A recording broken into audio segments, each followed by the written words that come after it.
Hey, everybody. Welcome to the program. I hope you all keep joining in because this is going to be a very awesome episode. Last time I had awful audio difficulties when I had Saeed Mohammed Randi on, some of you tuned in. I do have clips of that interview that I will be sharing, but most of the audio is completely just garbled and you can't really hear it. So I will have him back on. But today, of course, to talk more about what's going on in West Asia, and all the things, I have two very special guests. But first, let me just introduce what has been happening. There have been a series of terror attacks, obviously coming from the same perpetrators that have been behind the so called war on terror. Obviously, I'm talking about the United States, British intelligence, and the entire intelligence apparatus, of course, including Israel. Now, these people have been funding radical factions, as you guys know, in all over the world. The United States notoriously has funded the Contras in Central America, neo Nazis in Ukraine, and of course, Israel, who is committing this world recognized genocide where now the entire world will never look at Israel the same, thankfully. But of course, that hasn't stopped what is happening right now. And they are also committing apartheid in the West Bank, in occupied Palestine, where I just got back from, and I have so much footage and videos and just so much to talk about. But because there's so much happening right now on the geopolitical stage and in of course West Asia, I wanted to bring on these two journalists to discuss how these attacks may be related and how the same people may be behind these attacks. Let's start off with first the Crocus City Hall terror attack that killed over 140 people and injured so many more others. It was an unprecedented attack in Moscow, and obviously, it really was entirely done to destabilize the country. Of course, we know that it came from Tajiks who were accused by the US and the Western media immediately of being related to ISIS K. And if you want to show that video, you can just mute it in the background and play as you are. Yes, thank you. And the other attack, of course, that I think is the most recent one, we have seen the Israel Zionist Project attack the Iranian embassy in Damascus in Syria, killing high ranking military members, a total of 6 of them, including a top IRGC general. And of course, this has been the most extreme attack since the assassination of Qasem Soleimani in 2020 under the Trump administration. For those of you who think Trump is going to be less of a problem than Joe Biden, not on this issue, at least I think. Ukraine, who knows? But foreign policy wise, I don't think things will change, but that's an aside. Now, before that, there were also attacks in Syria's east and west by both the US funded Al Qaeda forces and Israel simultaneously. This is an important point to note because none of this is happening in isolation or in a vacuum. Now, there's also been the murder of the World Central Kitchen aid workers and how the world reacted to that. And of course, the man behind the organization and his affiliations and support for Israel. And also, I'd like to mention the implications that this will have for Palestinians now because of this attack, and the West is uh, suddenly waking up to the fact that yes, aid workers have been killed for a long time since October 7th.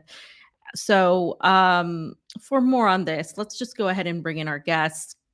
Both of them, Vanessa Beeley is an independent journalist in Damascus, Syria. You can follow her on Twitter at Vanessa Beeley and her Substack where she puts out her work. She's also on UK Column. And Eva Bartlett is an independent journalist as well, living in Moscow, Russia. You can also follow her on Twitter. Both of them are highly shadow banned, have been demonetized, all sorts of things. And we have Eva's a link tree. We will post that as well. So welcome, ladies. Thank you so much for coming on. And yes. Hi, Well, thanks for having us on, Fee. okay. And I'm sure we'll get Eva back. I think she probably lost our connection as the internet has been completely awful to us lately, as you just heard. So, Vanessa, let's start with you. Let's start with what happened at the embassy, the Iranian embassy in Syria. Let's talk about that because what I saw was a very carefully crafted attack a couple of hours before iftar when people would be outside shopping, would be out all in this area. The attack on the embassy comes, of course, shortly after other attacks that I just mentioned that have been ongoing from Israel, with, of course, who is funded by the United States constantly and who the United States refuses to hold accountable. So I just want to hear your thoughts on the purpose of that attack, do you think, coming from the Zionist project? Well, I mean, the Zionist entity has been basically trying to expand the war, having effectively lost the war, particularly on the ground inside Gaza, against, a besieged, starved, relatively ill-equipped resistance force that is made up of around 17 factions of resistance groups within Gaza itself, not even mentioning the groups operating inside the West Bank. And so, another factor, of course, is the fact that the atrocity that was conducted at Al Shifa Hospital, the siege, the massacre of more than 400 Palestinian civilians, doctors, medical staff, nurses, children, women, many of whom were sniped, shot on sight, many of whom were crushed underneath the tracks of bulldozers and tanks. Nurses, medical staffs were targeted and kidnapped, etc. And this attack on the Iranian, actually the consulate building part of the Iranian embassy compound in Damascus, came shortly after the withdrawal of Zionist troops from around Shifa Hospital. And so therefore, when the absolute depravity of the atrocities that were committed there would be exposed, right?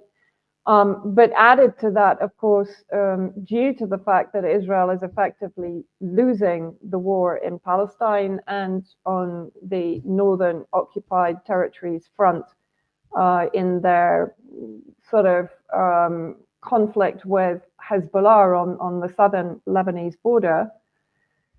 Of course, they've had over 100,000 settlers and businesses basically had to evacuate from this northern sector and relocate to southern sectors in the occupied territories. So this is a disaster for Israel. Once the security goes, basically the settlers are going to start leaving Israel, and the purpose of Israel is then rendered moot, let's say. It's no longer relevant or legitimate for them.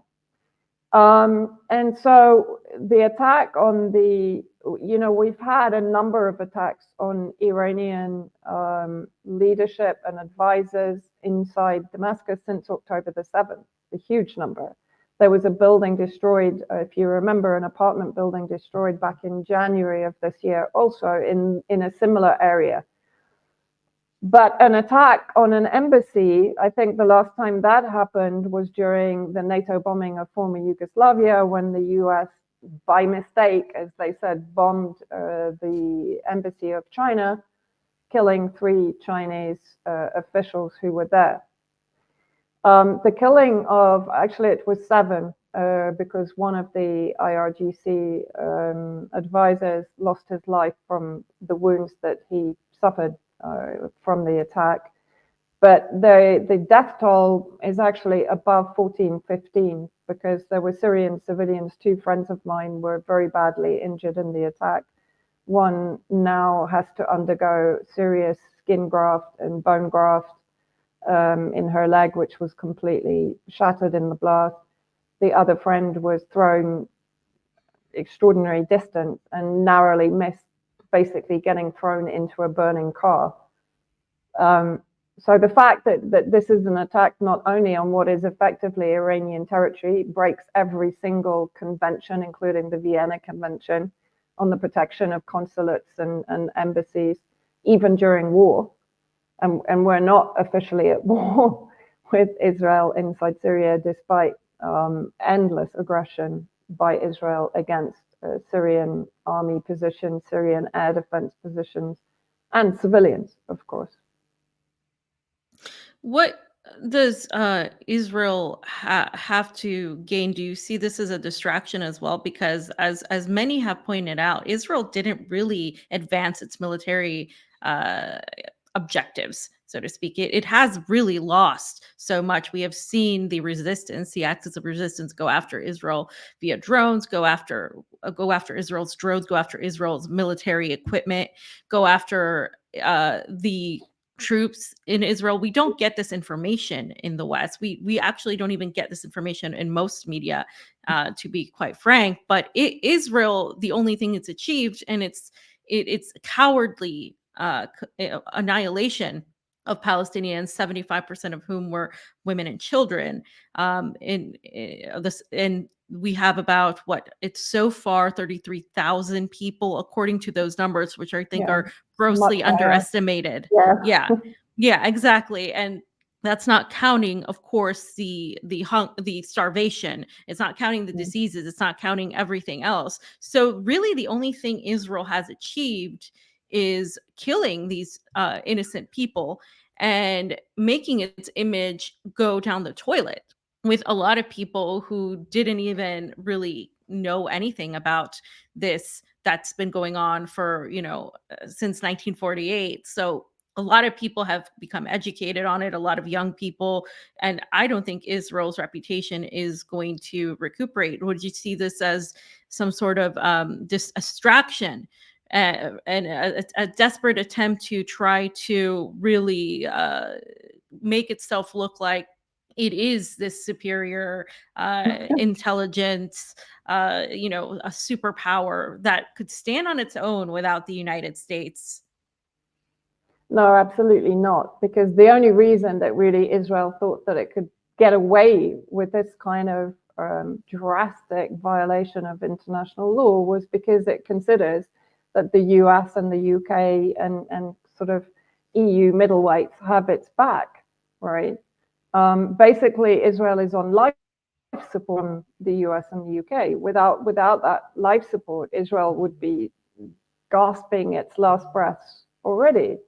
You mentioned the fact that it has lost on all fronts. It's utterly destroyed its own Hasbara, its own propaganda defense. Even the terminology of anti-Semitism is no longer has any effect, right? And that's a lot to do with Professor David Miller's winning his case against Bristol University in the UK, where it was deemed by a legal court that criticizing Zionism as a political entity is absolutely legitimate. So there is now a legal precedent, right? So the combination of the two, and basically the condemnation of Israel's actions bombing the Iranian consul and embassy in Damascus was universal, except from those countries that are supporting it.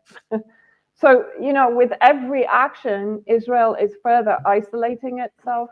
Which country in the global south or in Russia, China, or in, the BRICS bloc is going to want to invest in a country that is publicly committing genocide, that is declared intent 500 times, more than 500 times by officials, military personnel, military leadership to commit genocide against Palestinians?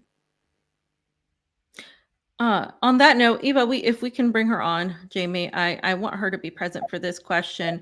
I'd like to ask you both, whoever wants to answer first. Do you think that this attack by Israel on an embassy, which, as you mentioned, Vanessa, violates international law, the Vienna Convention, is going to shift the actions of these so-called neutral powers that have been trying to be diplomatic, like, for example, Russia and China, who have been trying to promote the two-state solution, who have been trying to promote the idea of the 1967 borders, and who have been trying to just go about this a diplomatic way.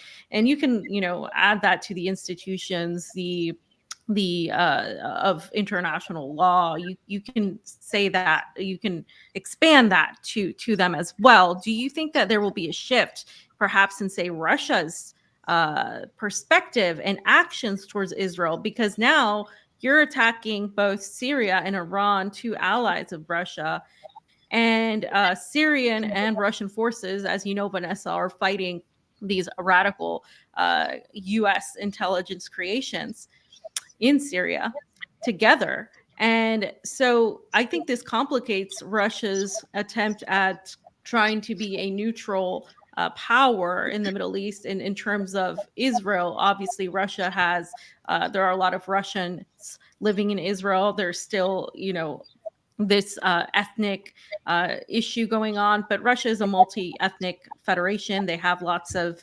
ethnicities that see themselves as Russian first. So do you think that that's going to shift with this attack on the embassy? Go ahead, Vanessa. Definitely. I mean, it was Russia that called the emergency session at the UN Security Council immediately after the attack. And Vasilina Vencia condemned the attack and condemned the fact that Israel is basically trying to expand the war. It's trying to escalate the war within the region itself, beyond the borders of Palestine, right? And has been for some time. I think at the UN, Russia has been very unequivocal in its condemnation of both the genocide and the actions by Israel. Here in Syria, of course, what a lot of people are not aware of, because I often get the criticism that, well, where's Russia? Why isn't Russia bringing down the Israeli missiles? What people don't understand is that Russia respects Syrian sovereignty. So whatever Russia is doing or is not doing, that is based on instruction from Damascus, right? And the same for Iran, the same for Hezbollah. However, what Russia is doing, as you said, in collaboration with the Syrian Arab Army, is bombing the terrorist positions on all axes, including around the circumference of the illegal US military base at Al Tanaf on the border with Jordan. The base, by the way, that Israel used for its attack on Aleppo a few days before the attack on the Iranian embassy. And that, as you said, was an attack where Israel entered and violated Syrian airspace. So it flew over Al Tanaf from Jordan. It entered the Syrian Badia, the desert area, and from there to the east of Homs, it fired multiple missiles at eastern and western Aleppo at the same time as the terrorist groups in Idlib conducted a mass attack by drones on western Aleppo. So in other words, they were testing the air defenses, and that's what Israel is also doing at the moment. It's trying to eliminate Syria's air defense capability, and that's another thing that people need to understand, is that Syria isn't going to use its advanced air defense systems at this stage. Because if it reveals where they are, it opens itself up to the destruction of those air defense systems. So it will keep those in abeyance until the inevitable escalation and confrontation with Israel comes, potentially, of course, after Iran responds and retaliates to the bombing of the embassy. Another thing that I just wanted to mention is that Russia is increasing its presence on the border with the occupied Golan territories. That, again, is something that isn't going to be reported in Western media. They're not actually putting, as far as I'm aware, any air defenses there, but what they are doing is increasing their surveillance and their military presence there, potentially in preparation for any kind of escalation between Syria and Israel. Eva, do you think that Russia will shift its position? It has been very diplomatic, but has been unequivocal about where it stands, as Vanessa said. What do you think of that? And also, we have heard that Iran is going to respond. We don't know how, but they have said they are going to respond. What do you think could be the response? Oh, can't hear you. There you are. I'm not sure. Yep. I can't speak to Russia's position, whether it will shift. I mean, it seems like, I think Vanessa already outlined it pretty carefully, that on the one hand, there has to be a seemingly neutral stance, but when it gets closer and closer to your allies, and where Russian forces and allies are on the ground in Syria, I think inevitably it will be more and more difficult to maintain a very neutral position. But as for Iran's response, I think, we see a lot of people demanding, even people that should know better, why hasn't Iran responded already, or predicting how Iran's response will be. And that's also simply something we can't know. We know that Iran, like Russia, doesn't respond impulsively. And so inevitably there will, I mean, the leadership of Iran has said so. Inevitably there will be a response, but there's no way any of us can know when that will be or what it will be. But whenever it does eventuate, it will be significant enough to, I think, as it was put, I think on a Press TV article quoting Iranian leadership, slap Israel. But what that will be, we can't say. And on that note, did you want to say something, Vanessa? No, I think only what is significant is that the Iranian foreign minister has been doing the rounds of the resistance factions ending in Syria yesterday. So clearly there is some strategy being discussed, because of course, inevitably, if Iran retaliates, it will be Syria that will be, attacked in retaliation by Israel, because Israel is not going to attack Iran directly right now. We're seeing an increase in proxy terrorist attacks in Iran, which is related for sure. But an actual direct retaliation is unlikely. So they will retaliate against Iranian bases, personnel inside Syria, or at least that is the justification that Israel will give. I think the likelihood is we're going to see, from what I'm hearing, and from the fact that there has been these discussions amongst all of the resistance groups, including Ansarullah in Yemen and in Syria, Iraq, with Hezbollah, and Syed Nasrallah was very clear that Iran will respond. I think you're going to see sort of a dual retaliation. So you're going to see a direct retaliation from Iran, which I'm hearing here is likely to be in the Jolan occupied territories, for example.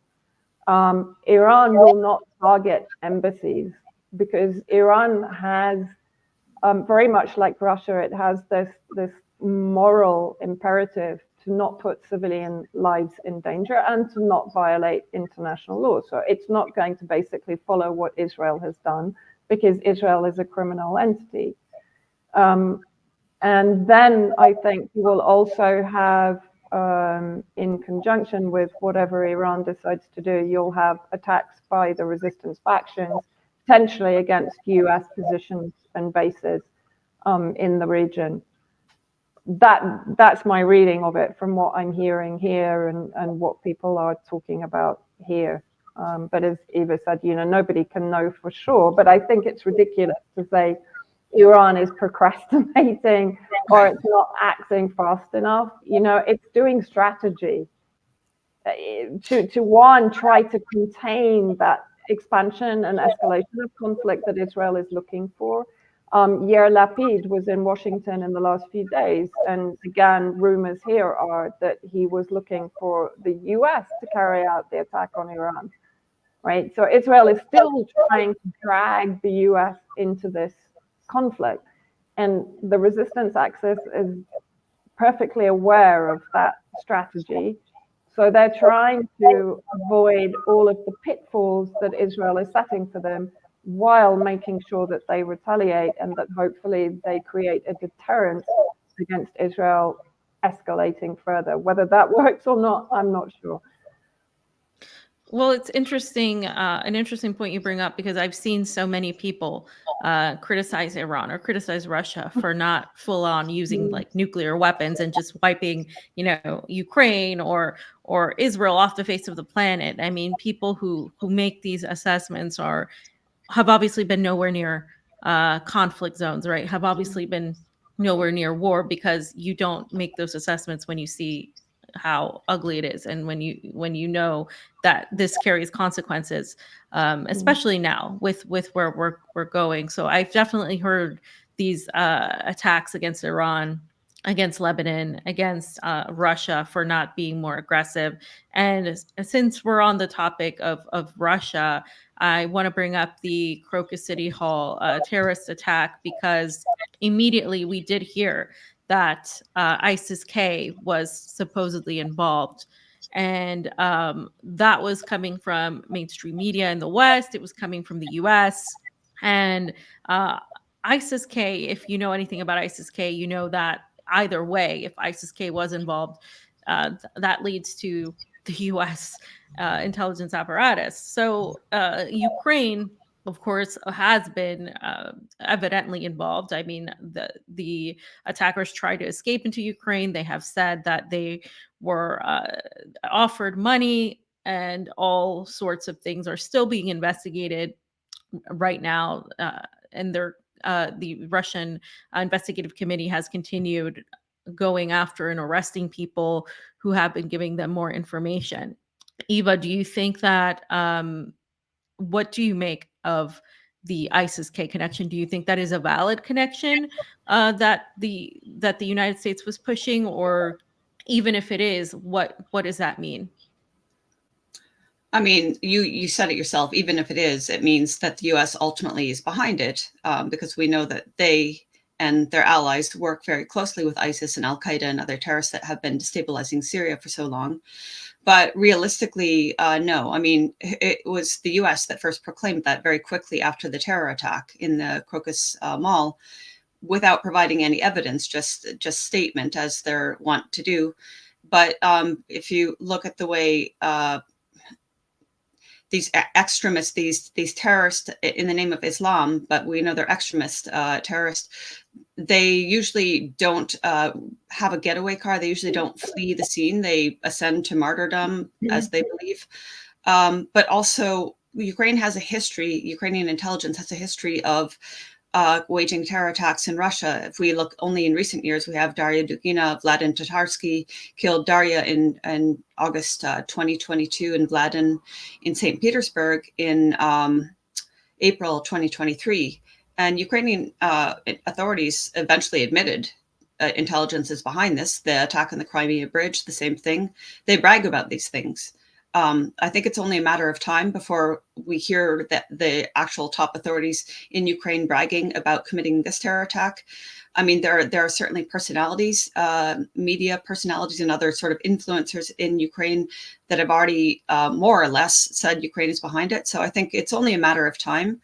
But the ISIS, it doesn't make any sense. What makes sense is whoever committed this attack, and I do think it was a combination of Western support to Ukrainian intelligence and just picking some illiterate people out of Tajikistan who could do the dirty work for them, also serves to potentially try to create a scene of fear and terror in Russia. But what they didn't fully account for is that Russians have seen waves of terror attacks over many, many years in the past decade or two. So, and Russians are not that easily scared people. I mean, we ourselves saw here in Russia, people were going out, they're going to public spaces immediately after the terror attack. Now, there were people, of course, they were obviously very upset and saddened by this atrocious attack, and people were going to blood donation centers and giving their blood, more than that was necessary, actually.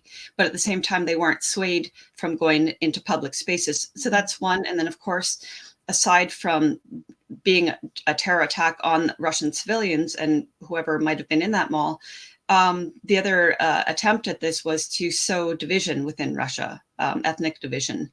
And Russian authorities have been very clear that, please do not let this incite any sort of hatred against different regions. We know who the enemy is. So I don't think any of us believe it was ISIS-K, and it stands to benefit Ukraine and its Western backers. That's fairly clear, I think, for most people to see.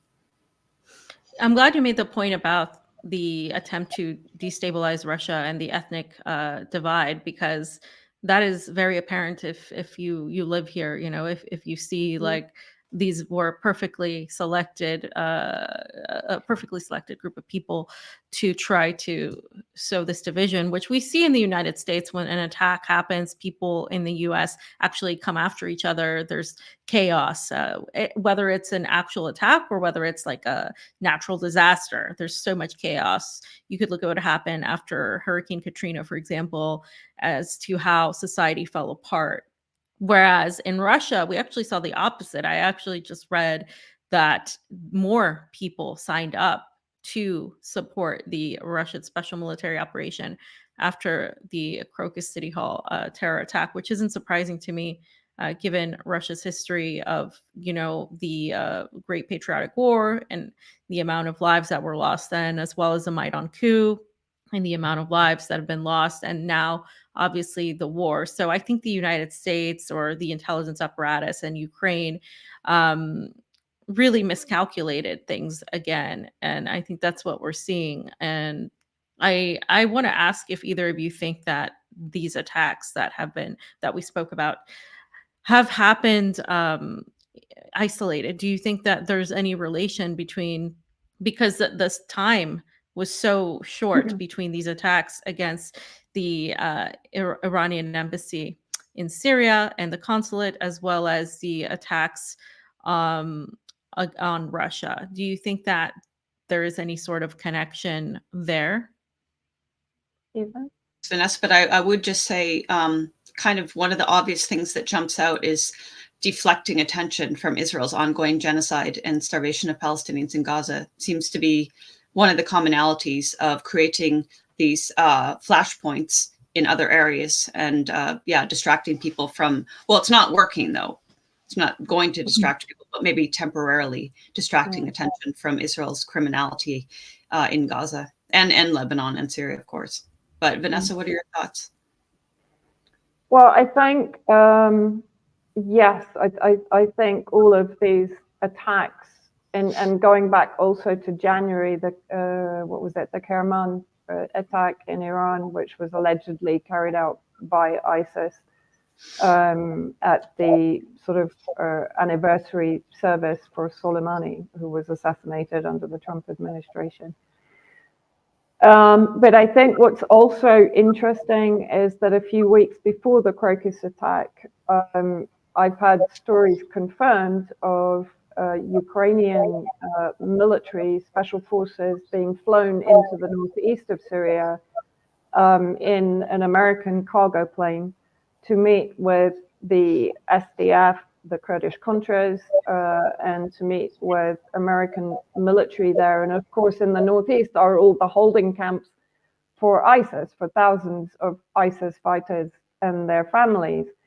And we know that sort of Chechen fighters related to the Al-Qaeda or the ISIS extremism in the northwest in Idlib have been instructed by the SBU to carry out attacks against particularly Russian positions. So in a sense, we're seeing the blurring of lines between the borders of the conflicts, in my opinion. We're seeing the attacks against Russians in Syria. We're seeing ISIS fighters, particularly from Chechnya, that have been establishing themselves in Ukraine even or around Maidan, actually. So from 2014 onwards. So establishing themselves even before the SMO began. So I think, I don't think we can look at any of these attacks right now in isolation, because who's behind them? It's the same entities behind them, whether it's the Zionist entity, whether it's their handlers in the US, or in the UK or in the EU. But as I said, all those countries that didn't condemn the attack in Syria are those that are also responsible, in my opinion, for the attacks in Moscow, as Eva said, the other incursions into Belgorod, and etc. So yeah, I think it's all connected. Yeah, and I mean, I agree, because I think so much is happening right now that it Yeah. would be almost impossible for these events to be isolated. I do want to ask, since both of you have been in the region, uh, what can you say about the similarities between the Al Qaeda and radical factions, the terrorist factions, and say perhaps the neo-Nazi factions that we see in Ukraine, and the Zionist factions, the way they conduct their brutality against civilians? Would you say there are similarities in the way these uh, are conducted? Well, Do you mean the actual manner of executing civilians, or the general disregard for civilian lives? Well, even as far as the actual manner, yeah. I mean, I've read that there are similarities between, for example, the neo-Nazi factions and Al Qaeda in the way they have treated prisoners and the way they have executed prisoners. Since you've been, for example, to Donbass and done research, would you say that that's an accurate assertion? I know when I went to Lugansk, I'm blanking on the name of the village, but there had been it had been a meat factory, and IDAR turned it into a prison and torture area. And so I guess you could say similarities, because Vanessa and I have both seen in Syria, in East Aleppo, for example, also in Madaya, regions that were turned into prisons that were used not only against Assyrian soldiers, but also specifically against civilians. And this was the case at this factory turned prison I saw in the Lugansk Republic. It was mostly civilians that were held there and tortured under the pretext of getting some sort of confession, that they were whatever they were being called, rebels, or that they were taking part in fighting against the Ukrainian forces. But I know that the civilians I spoke with, that I spoke with two who had been held there, and they were simply civilians. They'd just been abducted by thugs back in whatever year and tortured horrifically. I know George Eliasson, who's based in Lugansk, has visited a number of mass graves, actual mass graves, not the kind the West were purporting existed outside of Mariupol, which I went to, and were just simply normal cemeteries. But he's visited actual mass graves where he spoke of seeing beheaded civilians that had been beheaded or had their, I believe he spoke of them having their arms bound and then executed. And we've seen that also, of course, in Syria and in Gaza. I'm not sure if you talked about the Shifa hospital and Israel's massacre after occupying it most recently for 2 weeks, massacring at least 400 bodies have been found so far. And people finding these bodies are talking about, again, execution, point blank execution style. And this is happening elsewhere where Israeli forces have been in Gaza. So definitely similarities in that regard.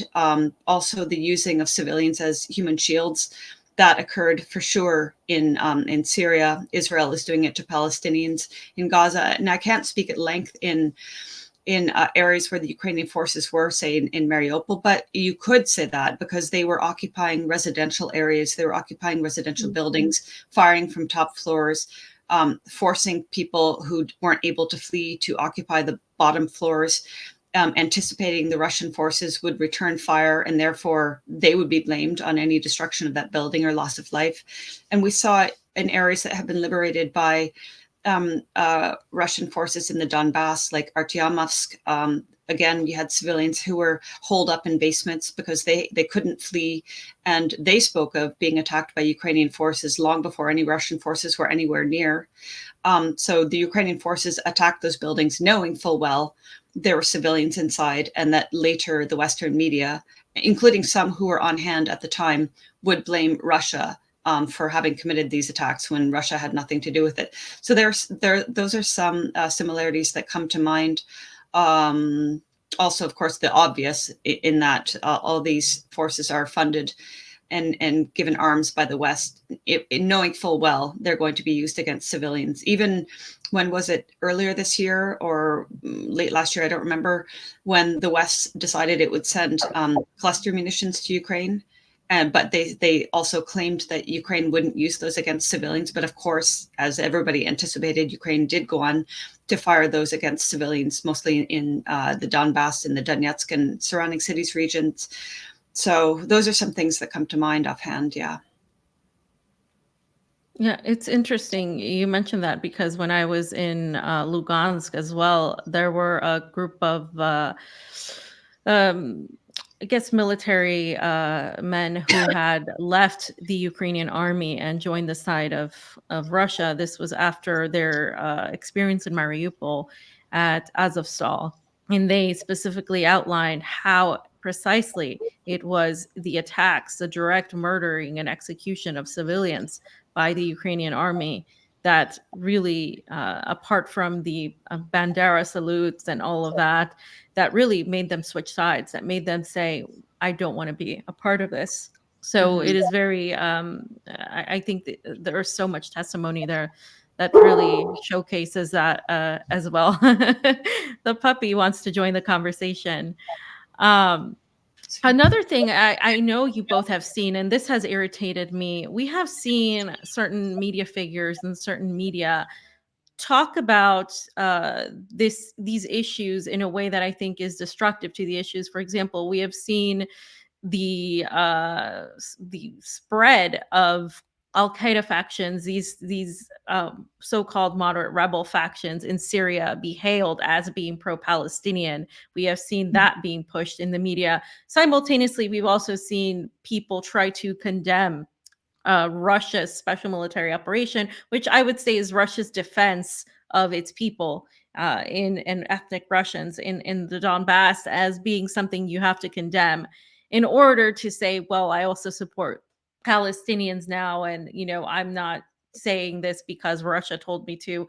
I think that, as you all mentioned, these same forces are the ones behind these attacks against Russia, against Syria, against Iran, against Palestinians.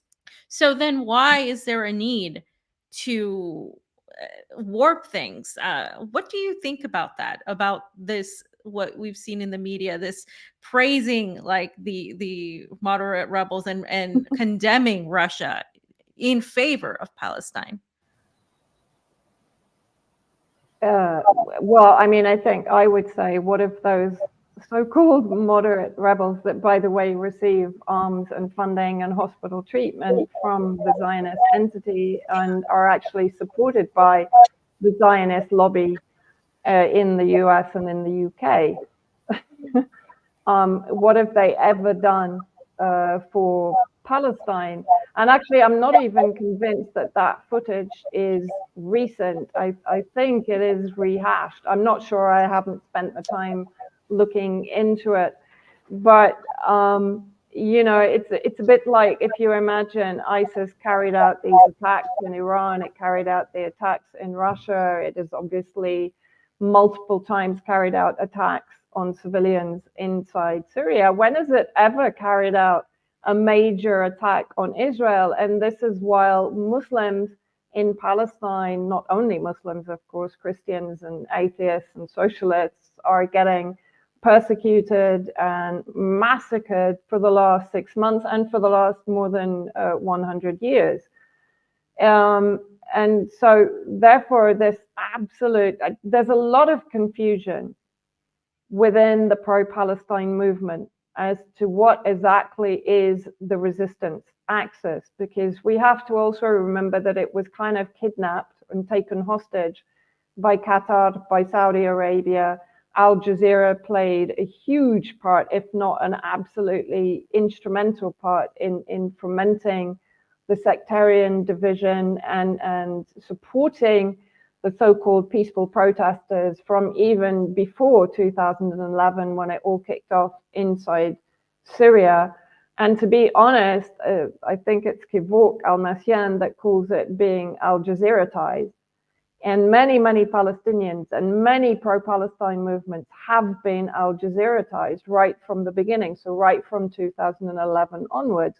And the confusion continued because, of course, Hamas actually betrayed the resistance axis. They betrayed Syria. They took part in the destabilization of Syria until 2017, when effectively Saudi Arabia stopped backing some of the armed groups inside Syria.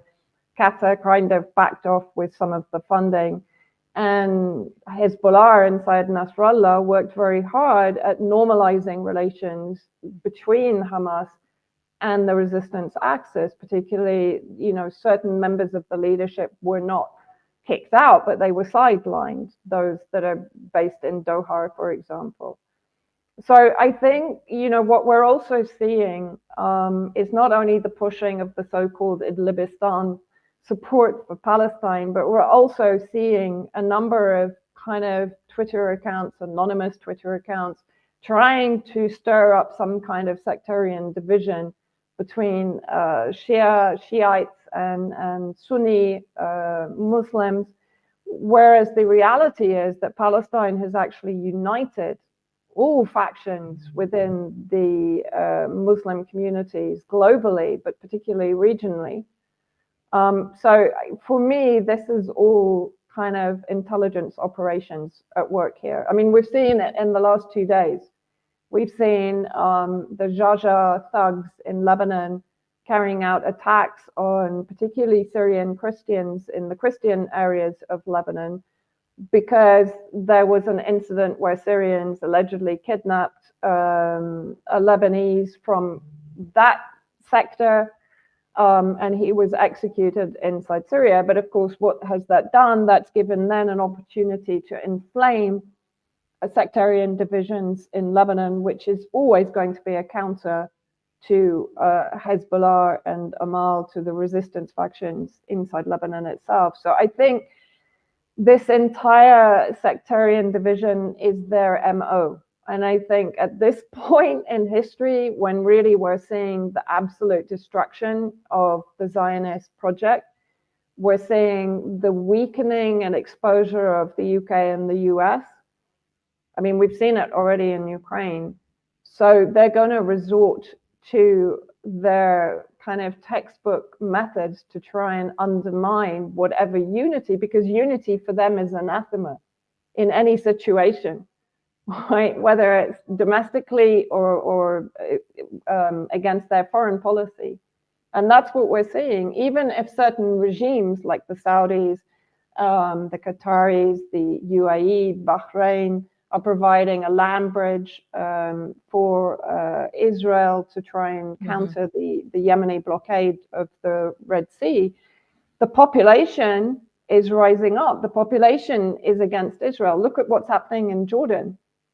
King Abdullah is completely bought into being a British vassal state, number one, but also supporting the Zionist entity from an economic trade perspective. They all want normalization with Israel because they've all invested in the projects in Israel, in Egypt, in Saudi Arabia. But the populations is something else. And we're seeing now this unity across all these countries between all factions of Muslims in support of Palestine. So I think it's important to counter and to a large degree dismiss anyone that is trying to create any kind of sectarian division or any kind of fracture lines in the resistance axis. It's not going to work. Yeah, it seems like intelligence is behind. Eva, do you have something to add to that? Your point, Vanessa, about how, ISIS never attacks the obvious target, Israel. And you jogged my memory, so I just took a quick look because I remember something, and it turns out it's from 2017. I'm sure you remember this, Vanessa. Israel forgives ISIS, or Daesh in Arabic, for attack following apology. Israel decided to absorb an unintended attack by Daesh after the terrorist group apologized for it. So, I mean, how ridiculous is that? I mean, Yeah. and the other thing is, there's well, in the south, I forgot what year it was, 2018 or 19. I went to a village called Hadar, and in that village, you have these, above that village, you have these massive Israeli observation towers, and they coordinate they coordinate the actions of the terrorists in attacks against the villages. And I was told this by this villagers in this village who had been under various terrorist factions that had been surrounding the village at the time when I went there. They were constantly attacked by these terrorist factions, and they were being coordinated by Israel. And then, famously, there's a Syrian from the Golan, the occupied Golan, Sedki al-Maket, and he was reporting on Israelis treating, this is pretty well known by now, treating terrorists, Al-Qaeda and ISIS terrorists in Israeli field hospitals. And he was reporting on it. He was filming. He had already been imprisoned by the Israelis on bogus charges, and they threw him back in prison because he was reporting their collaboration and arming and funneling terrorists back into Syria, the collaboration with terrorists. So that's something that jumped out at me. But in terms of why, what you're speaking about, Vanessa, Al Jazeera for certain played a massive role both in disinformation and sectarianism and divide regarding support for Syria. Having lived in Gaza, I'm very familiar with the fact that most TVs there were broadcasting Al Jazeera. So unfortunately, that message was being broadcast to Palestinians there. And creating still more division and confusion. But there are Palestinian factions within Syria who are fighting alongside the Syrian Arab Army against terrorists. And more recently, I mean, if you go back to like 2012 and 13, the area of Damascus called Yarmouk, people call it a Yarmouk camp. It was actually a large district housing around 1 million Syrians and 160 or 170,000 Palestinian refugees. And it was invaded, I forget the exact date, but it was invaded by a collaboration of terrorist factions. And the Syrian army and allies were fighting those terrorists, and they were housing the displaced who were able to evacuate, and they were helping them evacuate at great personal risk to the Syrian army members themselves. And they were being housed in schools and different accommodations, provided healthcare and food by the Syrian government. And unfortunately, because of this division that was created by Al Jazeera and figures like Linda Sarsour in the US, who, for some reason have some influence on Palestine solidarity supporters and Palestinians themselves in the West, people were very divided and very confused on Yarmouk and blaming the Syrian government. But just recently, how many days ago was it, Vanessa? There was the celebration, the Quds Day celebration in Yarmouk itself, and so that was very poignant. I thought the fact that this was taking place after so much betrayal against Syria, and yet Syria has welcomed Hamas leadership back, as you were saying, Vanessa. All these different countries that used to be fighting against Syria in the sense of funding and supporting terrorism have now been brought back into the resistance axis fold, which is, it's late, but thank goodness it's happened. There was one other point I wanted to make. It was about sectarianism, but I think we've made that point. When you were speaking before I rejoined you, did you talk about the whole aid worker killing and how that was? I was going to bring that up actually next. You read my mind. Yeah. Yeah, no. Well, it's very. I'm very glad you both have the ability to recall past experience, because this is very dangerous to the establishment, to the powers. This unity that would form in spite of the betrayal that you just mentioned would actually be absolutely devastating. It would be the end. And I think that you're seeing that propaganda around there as well. And so, to bring up the aid workers, right? So the aid workers that were killed was made huge news in Western media. And I'm not saying that this was deserved. Obviously, this was something that shouldn't have happened. This attack by Israel is absolutely, again, another violation of international law. But Israel has been killing humanitarian workers doctors, emergency workers, all kinds of aid workers, Palestinian ones for a long time since and before October 7th. So it was interesting to me that this made headlines in the West, and immediately the reactions, even from the Biden administration, were what we saw in media were of Biden chastising Netanyahu and saying he needs to keep his hands off of these humanitarian workers, and that if he doesn't, he's going to stop helping, stop, do something against Israel. But it wouldn't really specify exactly what they were going to do, because in my opinion, it was all talk. The United States continues to fund Israel, continues to defend Israel. And you did see the media try to spin this as, oh my God, this is terrible. And it is terrible. But in a way, what ended up happening is the stopping of delivery of food and aid to the Palestinians that needed it, which is something that people haven't talked about. They have said, "Oh, it's Australians, it's Westerners. Oh my goodness, this is unprecedented. This should never happen again." Where was that passion? Where was that anger when all of these other aid workers were killed? Vanessa. Well, it was missing. I mean, I think Eva has looked far deeper into this. But I think what is really interesting for me is, for example, the 3 British so-called aid workers that were killed were actual private security guys, ex-special forces, UK special forces, and they were there actually in a security capacity, not in an aid worker capacity, because I just read something because they're from Poole, which is southwest of the UK, and there was something in the local media explaining that they were actually there as security contractors, not as aid workers. I'm not sure if that's been clarified in the media. But yeah, I mean, it's extraordinary. I think, Eva, you said there was more than 170 aid workers killed even before these WCK. And by the way, WCK is also basically an intelligence operation, right? So I guess my question is, my radar tends to go out to that. Like, what were they doing there anyway?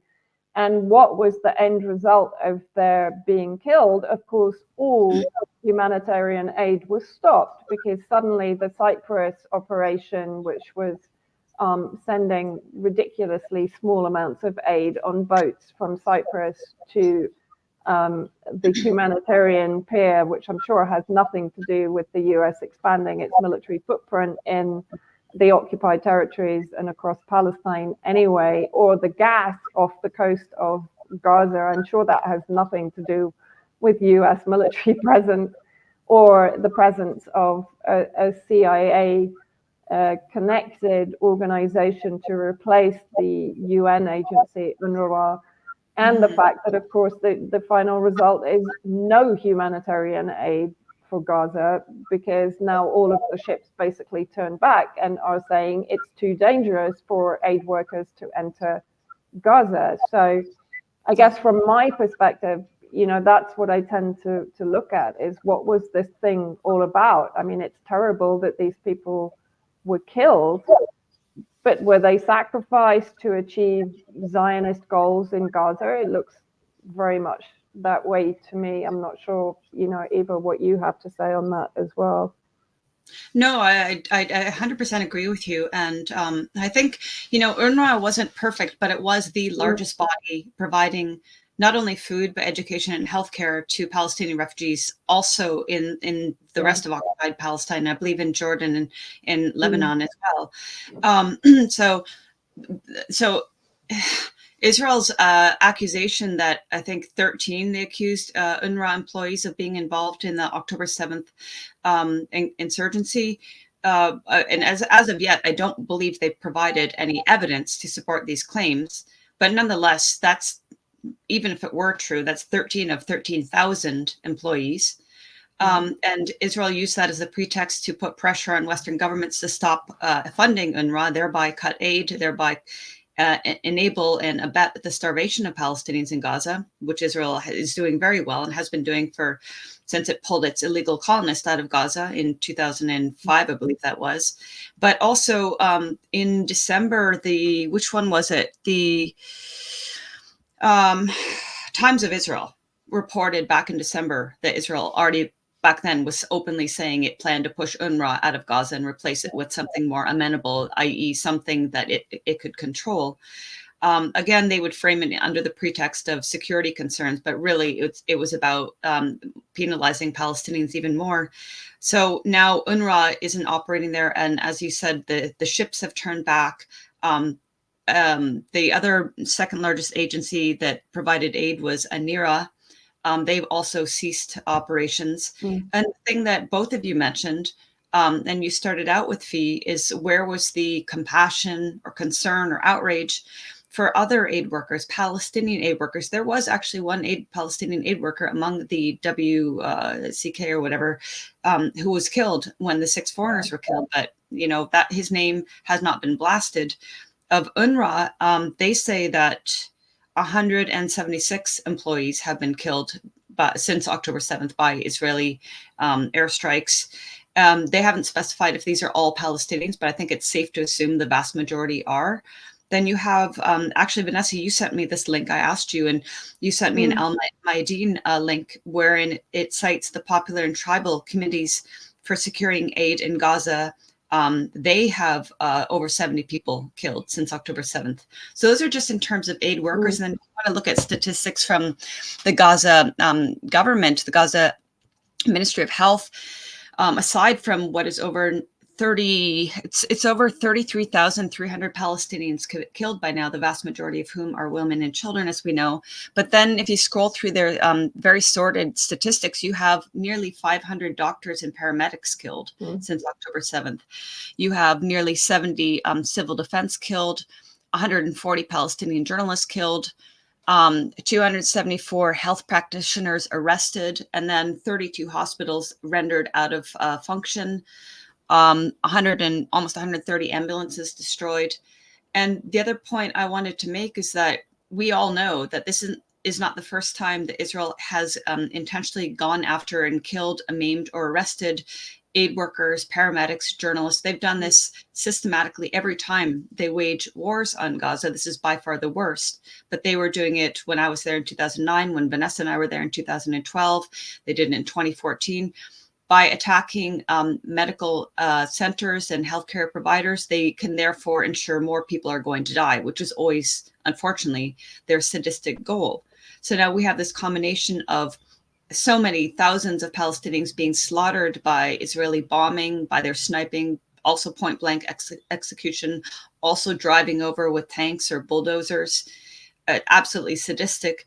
And then their longtime policy of starving Palestinians, because this also is not new. The cessation of UNRWA funding has happened before. This is the worst possible time it could happen. But Israel has been pressuring UNRWA for a very long time. But even more so, I think you guys know, but I don't know if viewers know, that for decades, Israel has imposed a kill zone in Gaza. So they pulled their illegal colonists out again, I believe it was 2005. And there was a width, I think in the 90s, they imposed a 50-meter, what they call buffer zone or no-go zone or kill zone, effectively, on the Gaza side. And then they expanded that over the years up to 300 meters. But when I lived there, from the course of late 2008 till I left in 2013, the Israeli army would fire either from soldiers in jeeps that get out of the jeeps and start firing, or from remotely controlled gun towers. They would fire on farmers, on children who were working in those northern and northeastern and southeastern regions near the fence that imprisons Gaza, and they would shoot to kill. And by firing particularly at farmers working in that region, they're driving them off the land. And this is the most fertile agricultural region of Gaza. They're depriving them of that area of a food source. The Israeli army would also go and bulldoze agricultural land. They'd burn it. They systematically destroyed wells and cisterns, thereby making it almost impossible for farmers to irrigate their land. And then they do the same things to fishers. So they've had this policy of depriving Palestinians in Gaza of food sources for a very long time. And in 2008, it was there was a Red Lines document. I think it was Amira Haas with Haaretz, a major Israeli newspaper, wrote about this. And in 2008, Gisha, an Israeli rights group, finally got the Israeli government in 2012 to admit that in 2008 they had a policy where they calculated the amount of food aid that was needed for Palestinians to just survive, not quite starve. And they calculated that into the amount of aid trucks that would be allowed into Gaza. And I believe the average should have been 106 or something. And then they cut that by nearly half, like 60 trucks were allowed into Gaza. And this wasn't, Israeli benevolence. This is them as an occupying entity they have to legally send trucks in. It's not even them sending the trucks in, allow trucks into Gaza. So this starvation policy has been going on for a very, very long time. It's just only now is the media or more people in the world being allowed to hear about this. We've been talking about it for a very long time. And back to this, I think you're absolutely right, Vanessa. The project, this aid group, what were they doing there? I mean, you've looked into the intelligence aspect far more than I have, but I think you really nailed it when you said, this port project to cease all aid from coming into Gaza and to sway people from wanting to send aid, but also, the whole port project was not necessary, nor was the airdropping aid to Gaza when you have thousands of trucks waiting at crossings to enter Gaza. And you have so many now different bodies that deal with aid and assistance in Gaza stating this starvation, where you have how many kids now? 28 children who've died of malnutrition and dehydration since Israel implemented like this full-on starvation policy. And these people with these food and aid organizations like Medical Aid for Palestinians, they say, and the UN itself says, the starvation could end tomorrow if we could get the aid in. I mean, it's that blatant. Yeah. Yeah. And I think I just wanted to add also, because what they were doing is deliberately targeting, and the name escapes me, of the head of the police forces, who was assassinated actually in the beginning of the fourth operation against Shifa Hospital, which, as Eva said, lasted for 2 weeks. But he was basically responsible for the distribution of humanitarian aid in the north of Gaza, where more than, I think, 700,000 people are suffering from famine conditions, not just hunger, actual famine. Yeah. And they were picking off all of these police officers who were effectively responsible for security. They weren't related to the Hamas resistance factions. They were there basically to secure the distribution, the fair distribution of aid, and they were killed in order to also create this kind of environment of societal collapse, and what Israel wanted was for the tribal factions to take over again and to take control of sectors of Gaza, so Israel would have control over those sectors. But in reality, the tribal factions refused. And then, of course, they started to be penalized and picked off by the IOF, the leadership of the tribal faction. So this is what Israel did in the Nakba, trained by the British, by a British general, Ord Wingate. This was the policy and the strategy during the Nakba in 1948. They were killing the heads of communities. They were killing influential people within the communities that held the communities apart, so that the villages and the communities would collapse. People would flee because they didn't have any leadership. They didn't have weapons. The British had taken the weapons away from them. And so this strategy is nothing new. It's exactly what they did in 1948 and what they continued to do, but it's also what they've exported to countries like Syria, Libya, Iraq, countries that were targeted for destabilization. And we know that that is Israel's role. It's the head of intelligence and surveillance for the West in the Middle East. It's the head of interference in the Middle East. So, these tactics are absolutely, as Eva said, sadistic, criminal. And honestly, this Zionist project, is a cancer in the region, in the West Asia region. Yeah, and I'm so glad both of you mentioned this with such detail, because this is information that I think a lot of people don't get. And speaking about the ports, I just want to mention also the licenses that Tel Aviv granted, these gas exploration licenses to 6 local and international companies in the area that's within the Palestinian territory, the maritime zones. And obviously, that's a violation of the Oslo Accord, too, as well. And I think this is all part of not just Israel's expansion, but the United States is using the Israeli contingent as its surveillance, as you just said, Vanessa, uh, footing in the region. And I know we are really running out of time. Um, so I just wanted to kind of close it and finish. And thank you both for coming on. I guess the last thing I want to mention is Ansarallah and what they've been doing, because the United States came to them with their tail behind their legs, asking for diplomacy. And I thought that was funny after, of course, the U.S. Led Saudi war on Yemen and everything the United States did, of course, with Saudi Arabia as a proxy against Yemen. And then the fact that in spite of all of that, the people have risen up and completely taken the side of Palestinians. We've seen the amount of support, and Yemen just clapped back and said, we're not, you want diplomacy now, they're going to continue to increase and their aid of the Palestinian, of the axis of resistance. And so I just wanted to hear your comments on that issue. I just wanted to reflect on the sense of humor of Yemenis, because one of I can't remember which vessel it was some weeks ago, if not longer, that they captured. They then turned it into like a tourist site, and they had people coming and dancing on this captured vessel, and it was just extremely funny. It's funny because, I mean, God bless these people. They've been through so much. Right.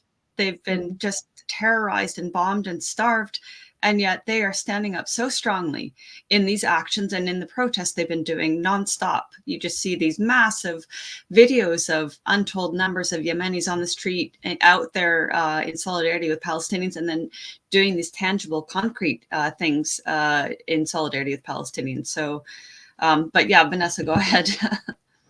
No, I mean, I agree with everything you said. And, here in this region, they're known as beloved Yemen and the graveyard of invaders. And I think that has to be the fastest victory ever against a US coalition.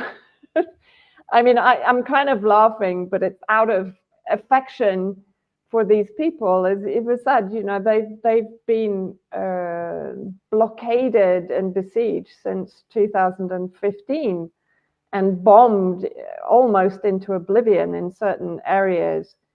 And that's including, of course, by UAE and by Israel directly involved in that. US troops are on the ground in the south. UK troops are on the ground in the south, in Aden in particular, which is a former British colony.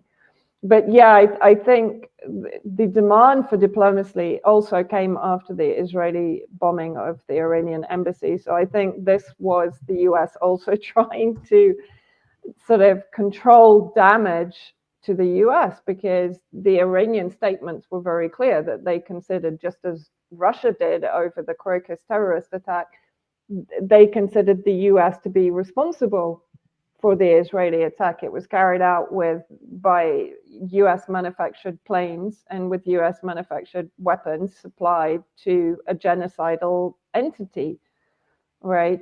So I think Ansrullah's reaction was just fantastic, which was, instead of responding to the US, they just talked about their capability and how they wanted to increase their naval defense capability and their cruise missile capability. And, I have to absolutely bow down to them, because they are extraordinary. Their purity of resistance without any political attachments to it is extraordinary. It's something that I think will go down in history I hope it will anyway, and they will always be honored for their stand over Palestine and for what they've done. And they haven't shed a drop of blood. As far as I know, those American Marines that died, they died through their own actions. They weren't killed by the Yemenis. And this is extraordinary. This is something, they're designated a terrorist group. Who have they terrorized? They made quite clear under the Genocide Convention that they will punish anyone that is aiding and abetting a genocide. And they're absolutely entitled to do that. The US is the terrorist entity. The UK is the terrorist entity. That entire coalition are terrorists because they're acting without mandate. They're bombing a country that is actually trying to prevent a genocide of the Palestinian people. The whole world is upside down, and God bless the Yemenis. That's a good note to end it on, ladies. Thank you so much for your work and for inspiring so many others to go and to these areas and report and directly talk to people and get the firsthand information. It takes a lot of courage, and I don't think that's said enough in this day and age. So thank you both very much. Both you, Vanessa and Eva, please let us know what you're working on and where people can find your work. Mainly find my work on my Telegram. I use my blog to republish things. I'm not a blogger, contrary to what some people say, but my Telegram is Reality Theories, Eva Green Bartlett. My blog is ingaza.wordpress.com. And I am hoping, maybe with yourself, Fee, to do a return to the Donbass sometime in the not so distant future, also to Crimea, but of course I wouldn't be saying exactly when. And some other things I'm planning, but that I really can't, I don't want to talk about, but I think it could be very interesting. So if I do go ahead and do that, I will let you know after the fact. But I also want to say I'm really looking forward to hearing more about your trip to occupied Palestine recently. I know you have a lot of interviews you've conducted, and I'm really looking forward to seeing them. Thank you very much. Everybody follow Eva on Twitter. Yeah, well, Twitter. I guess I've been on shadow banned now that Elon gave me a blue check. Vanessa's still shadow banned though. Yeah, no, I wasn't offered a blue tick or whatever it is. Tick. No, Badge of honor. I also can't wait, Fee, for your reports from the occupied territories. I know it was probably a very kind of destabilizing experience in a lot of ways. I was talking to someone today about darkness that you feel from within. Even I've never entered the occupied territories, but even going close enough to the borders with the Zionist forces was just palpable. The evil, there isn't another word for it really, on the other side of that wall. So hats off to you for going and for doing the work you do also on the ground. It's really important right now. Thank you. Yeah. And so thank you for going. Thank you. People can catch up with me on Substack, Telegram. I'm still hanging on YouTube. I honestly don't know how. They keep slowly deleting all my videos. I think one was deleted yesterday from 2014. I don't know why. Honestly, it's ridiculous. But anyway. And I'm also planning a couple of trips, which, again, I'm not going to talk about right now, especially because of where I am. But hopefully, I'll be bringing more information from those trips in the very near future. Awesome, ladies. Thank you so much. And everybody, thanks for tuning in. Please try to share this stream if you can, like it. And I know we're on YouTube, but also on Rumble. So everybody on Twitter and Rumble that's also watching us, yes, have a like and support these independent journalists. All right, guys, we'll see you next time. Bye. Bye. Bye.